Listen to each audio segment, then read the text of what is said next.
A number of years ago, I did my annual retreat at my parents' home in Wisconsin. My mom had just at that time been diagnosed with cancer, and I wanted to be close to them.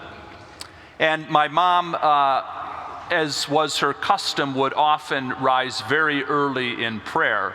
And so I got up early one morning as well, and I was very moved by the image of my mother sitting alone in the quiet, a darkened room with the only light coming from one candle.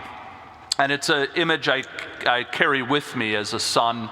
And that really is how I pray in the morning as well, often very early and in darkness with one candle. Now it happens to be the reservation candle at the home where I live in the chapel, marking the presence of Christ in the Eucharist. Friends, today we celebrate the feast of the presentation of the Lord. And this is how important this feast day is, that it actually trumps liturgically the fourth Sunday in ordinary time. That doesn't happen often in the life of the church when it falls on a Sunday. Now it's also known as Candlemas, which translates the Feast of Candles. And this celebration, this feast day dates, we know, historians say, liturgical historians, from the mid-4th century in Jerusalem, and it can be found in the mid-5th century in Rome.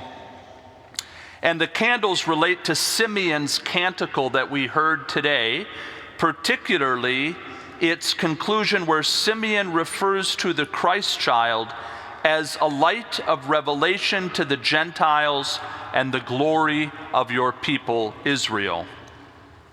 There is so much going on just in this shorter passage. The longer passage from Luke has Anna, the prophetess, united with Simeon in really her presence announcing that something new is breaking in. And you could literally do an entire semester or a Bible study on this passage or the infancy narratives of Jesus. But I just want to touch on a few things that help break open the scripture and its meaning today. Number one, the continuity with the Hebrew scriptures. You see Jesus, and certainly you see Mary and Joseph following the law of Moses. So there is both continuity with the Hebrew scriptures, but newness. Where is the newness? In Simeon's proclamation, the universality of God's love, which I'll come back to in a moment, something new is happening. We see that all throughout the beginning of Luke's gospel.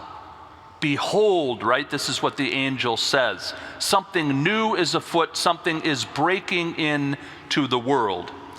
Number two, Luke often pairs men and women together in his gospel, right? Elizabeth and Zechariah, Simeon and Anna, and there are countless other examples as well, including in the stories of the miracles. And that's very instructive, right? The role of prophecy is not contained just for men, right? It's for all people to be a prophet, and Anna exercises that powerfully. Mary and Joseph were from the poorer class, scripture scholars note. How do we know this?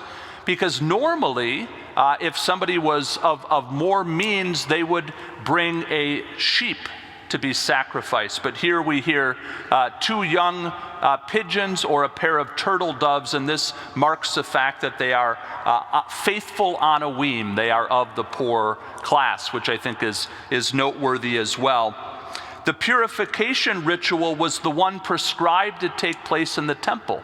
After 40 days, Mary, whose womb was opened by Jesus, would come for that purification ritual. What's interesting is Luke conflates both the purification ritual and the presentation of Jesus in the temple, which was not prescribed to necessarily take place in the temple.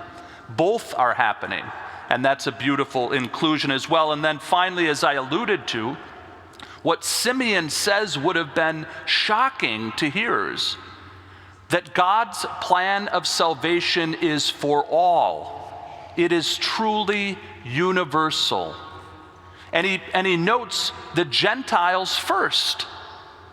and then the glory of the people Israel, from whom Jesus comes, right? Jesus was Jewish, Mary was Jewish, Joseph, and they were faithful, devout, like Simeon and like Anna, like Zachariah, like Elizabeth. So friends, what is the meaning for us? What is the meaning that we can take into our daily lives on this glorious feast day? I'm so happy that it fell on a Sunday. First of all, that we are called to be messengers, you and me, prophets of light. This is what messenger means in the first reading from Malachi. Malachi was the 12th and final of the minor prophets in 500 BC. He is a messenger. He is a prophet of God's light. In order, friends, for us to be messengers of light, we must be people of light. We must immerse ourselves into the light of Jesus Christ. This is what my mother did in her prayer life. This is why she was a faithful disciple. I had lunch with a couple from the parish who came here just shortly before I started as pastor, and they're from other parts of the country. And I told them as we were concluding lunch, I thanked them and I said, you are people of light. I can see it, right? You can see it on their countenance, always according to our different personalities, right? But they are people of light. You can see it emanating from them, and that happens because they have immersed themselves into the light of Jesus Christ. Secondly, we must proclaim and prophesy to the universality of God's love and the universality of the dignity of all people. And what Luke says today in the gospel is that this will be a point of contradiction, not only for Jesus and Mary, but for Jesus' disciples. If we proclaim God's love for all, those in fear and darkness will oppose that message. This happened recently. The bishop stood up for our migrant brothers and sisters, that they would be treated humanely. And of course, there was a rather sharp retort. And I wish that individual had gone through our RCIA program here. We still offer that remedially. But in any event, they will be opposed, those who announce the universal love of God and the dignity of all people. So friends, if this is what we believe, if this is what we do, get ready, right? Put on your boots, get ready, because that's what will come. Look at Pope Francis. He's assailed by so many because of that message. The universality of God's love, salvation offered to all, human dignity truly universal, and then that has implications in the here and now. And then finally, friends, what we also know as I conclude, and what the letter to the Hebrews says today, is that Jesus suffered, and in Jesus' suffering, he will be present for us when we suffer. Mary was given by Jesus on the cross to be our spiritual mother. The sword, Simeon says, in the longer version, pierces her heart.